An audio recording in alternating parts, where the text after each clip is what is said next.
sa kanyang bill na gustong i-push yung death penalty sa mga corrupt official. Ako, honestly, nung nagkaroon po ako ng napakaraming kaso, isa pong natutunan ko talaga ay maraming mga Pilipino ang nakakulong, nakadetain, not because may kasalanan talaga sila.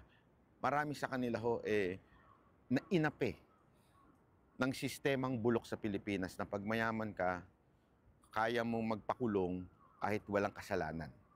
Kasi nga po, babayaran lang yung mga dapat bayaran, iwawaran, pag nawarrant na, kulong na yan. Walang abogado, kulong yan. Kaya nga, may part sa akin na parang nabago yung perspektibo ko pagdating sa death penalty. Kasi nga naman, kawawa talaga mahihirap.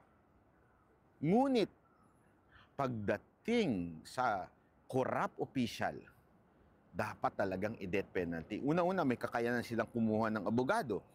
So, hindi sila lugi sa justice, di ba? Hindi sila lugi sa hustisya.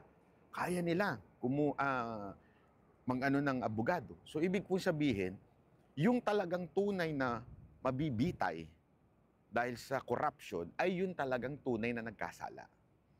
Kaya yan ang gusto kong i-push ni Pastor Quibole na isang pinupush niya.